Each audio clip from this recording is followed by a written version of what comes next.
ನಮಸ್ಕಾರ ಸ್ನೇಹಿತರೆ, ನಮ್ಮದು ಶ್ರೀ ಸಪ್ತಗಿರಿ ಮನೆಮದ್ದು ಚಾನಲ್ ಇದೆ. ಅದರ ಮುಖಾಂತರ ಅನೇಕ ರೀತಿಯ ಎಪಿಸೋಡನ್ನು ಕೊಡ್ತಾ ಇದ್ದೀನಿ. ಸ್ನೇಹಿತರೆ, ಪ್ರಕೃತಿ ನಮಗೆಲ್ಲವನ್ನು ಕೊಟ್ಟಿದೆ. ಅದರ ಪ್ರಕೃತಿಯನ್ನು ಮರೆತುಬಿಟ್ಟು ನಾವು ಆರ್ಟಿಫಿಷಿಯಲ್ ಮಾರಿ ಹೋಗ್ತಾ ಇದ್ದೀವಿ. ಈ ಪ್ರಕೃತಿ ಎಲ್ಲ ರೀತಿಯ ನೋಡಿ, ಇದು ಪ್ರಕೃತಿ ಒಂದು ಚಿಕಿತ್ಸೆ. ಇದು ಟೇಪ್ ವೈಟ್ ಸಿಗಲಿಲ್ಲ, ಅದಕ್ಕೆ ಬ್ಲ್ಯಾಕ್ ಹಾಕಿದ್ದೀನಿ. ನೋಡಿ ಸ್ನೇಹಿತರೆ, ಯಾರಿಗೆ ಗ್ಯಾಸ್ಟ್ರಿಕ್, ಅಸಿಡಿಟಿ ಮತ್ತು ಇಮ್ಮಡಿ ನೋವಿರ್ತದಲ್ಲ, ಅಂತಹವರು ಈ ಆ್ಯಂಗಲ್ ಥರ ಇಲ್ಲೊಂದು ಕರಿಮೆಣಸು ಒಳಗಡೆ, ಇಲ್ಲೊಂದು ಕರಿಮೆಣಸು, ಇಲ್ಲೊಂದು ಕರಿಮೆಣಸು, ಆ ಟೇಪನ್ನು ಹಾಕಿ ನಾವು ಆಗಾಗ ಪ್ರೆಸ್ ಮಾಡ್ತಾ ಬಂದರೆ ಈ 3 ಕಾಯಿಲೆಗಳು ವಾಸಿ ಆಗ್ತವೆ. ಇದು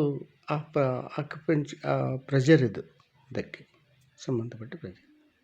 ಇದನ್ನು 3 ನಿಮಿಷಕ್ಕೊಂದು ಸತಿ ಪ್ರೆಸ್ ಮಾಡೋದು, ಬಿಟ್ಬಿಡೋದು ಅಷ್ಟೇ. ಸುಮ್ಮನೆ ಪ್ರೆಸ್ ಮಾಡಿ ಬಿಟ್ಬಿಡೋದು. ಇದು ಪ್ರಕೃತಿಯ ಒಂದು ವೈದ್ಯ. ನೋಡಿ, ದಾಸವಾಳನ ಮಂದಾರ ತೈಲ ಅಂತಾರೆ.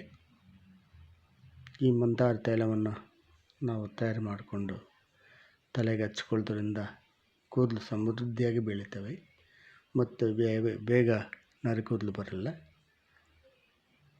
ಅಲ್ಲದೇ ಕೂದಲು ಕಪ್ಪಾಗ್ತವೆ.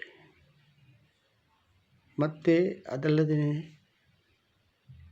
ಈ ದಾಸವಾಳ ಒಂದು 4-5 ಶೇಖರಿಸಿಕೊಂಡು ಚೆನ್ನಾಗಿ ಅದನ್ನು ತೊಳೆದು ಒಂದು ಪಾತ್ರೆಗೆ ಹಾಕಿ ದೊಡ್ಡ ಗ್ಲಾಸ್ ನೀರು ಚೆನ್ನಾಗಿ ಕಾಯಿಸಿ, ಈ ಕಷಾಯ ಏನಂತೀವಿ ಅದನ್ನು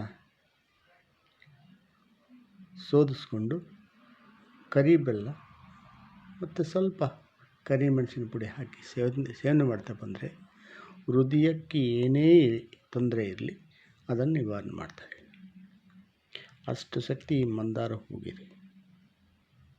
ಅದನ್ನು ಬಿಟ್ಟು ನಾವು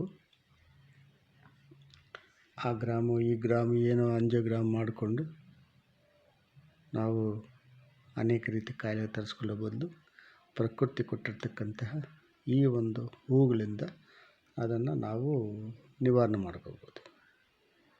ಸ್ನೇಹಿತರೆ, ನಮಸ್ಕಾರ. ಇದನ್ನು ನೋಡಿ ಲೈಕ್ ಮಾಡಿ, ಶೇರ್ ಮಾಡಿ, ಸಬ್ಸ್ಕ್ರೈಬ್ ಮಾಡಿ, ಎಲ್ಲರಿಗೂ ಮುಟ್ಟಿ ಪ್ರತಿಯೊಬ್ಬರು ನಮಸ್ಕಾರ ಸ್ನೇಹಿತರೆ.